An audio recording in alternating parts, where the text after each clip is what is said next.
If you have watched parts 1 to 4 of this series, we have covered Fort Cornwallis in the company of restoration experts from ThinkCity. And now we are going to explore the rest of the fort on our own, covering places that was not covered with the conservationists. I am walking along the western rampart of the fort right now, heading towards the northwestern bastion.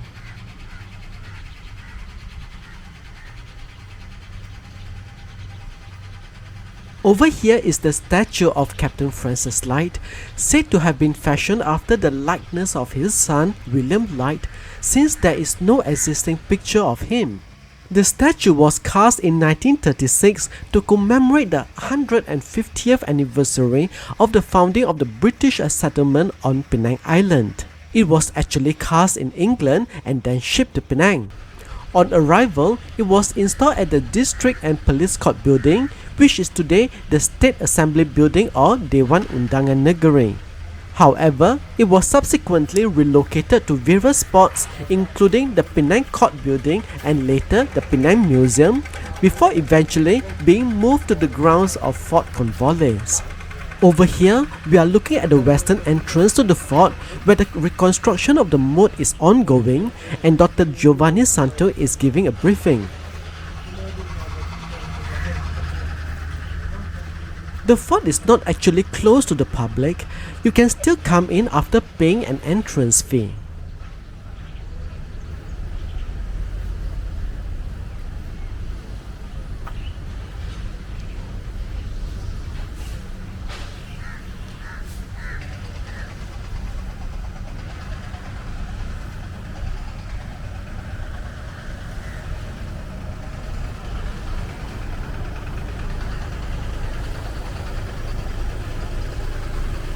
Now we go up the ramp to the northwestern bastion.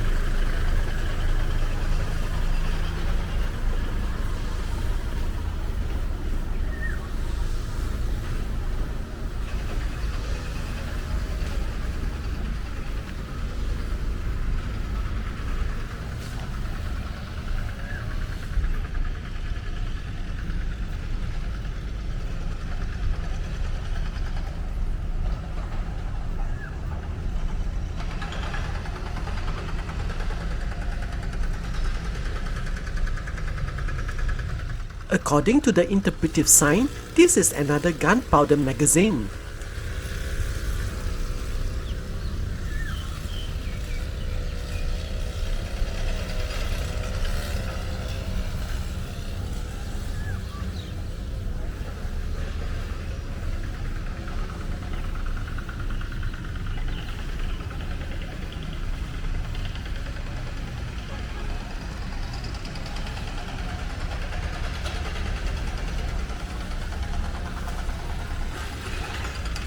These are all the actual cannons of the fort.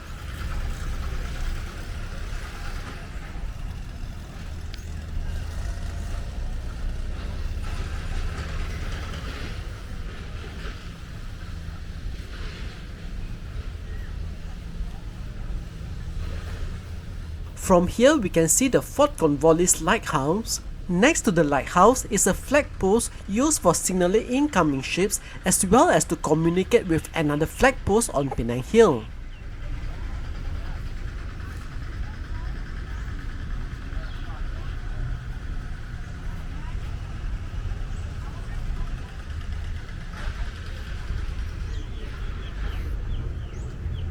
And here, on the northwestern tip of Fort Cornwallis, is its most famous cannon, the Seri Rambai. It is made of bronze and is in fact the largest bronze cannon in Malaysia. The Seri Rambai was actually made by the Dutch, and you can see the emblem of the Dutch East Indies Company. The VOC stands for Verenigde Oost-Indische Compagnie. It was made in 1603 and was given to the Sultan of Johor in return for trading concessions. In 1613, the Acehnese attacked Johor and took the Seri Rambai to Aceh. Then, at the end of the 18th century, it was moved from Aceh to possibly Jugra in Selangor, but was then taken by the British in 1871. According to legend, it did not arrive directly to Fort Cornwallis, but fell or was thrown into the sea, where it stayed for a decade. The name Seri Rambai only came about when the cannon has been installed at Fort Cornwallis. Over time, it gained a reputation as a fertility symbol, and women wishing to have a child would place flowers in its mouth or would sit on it. And now, let's make our way out of Fort Cornwallis. I hope you have enjoyed this series of videos on its restoration, and I look forward to making more videos for us to discover places together.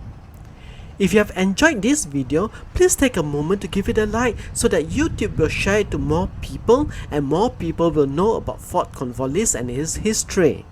Also, if you enjoy videos like this, please take a moment to subscribe to my channel so that we can go places together. This is just one of many YouTube channels that I maintain. In addition to Discover with Timothy, there are other channels such as PG Food for food videos, Learn Penang Hokkien for you to learn about our language here, and I also have 3 channels just for songs. And on top of that, there is Penang My New Home, a channel dedicated to helping people who are moving to Penang.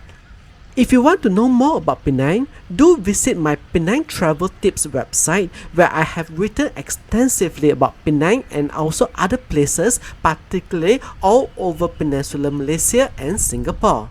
And now we will exit Fort Cornwallis from the same way we entered it, which is through the eastern entrance. It's a great pleasure to have you join me on this walk. Once again, thanks for watching this video and see you again soon.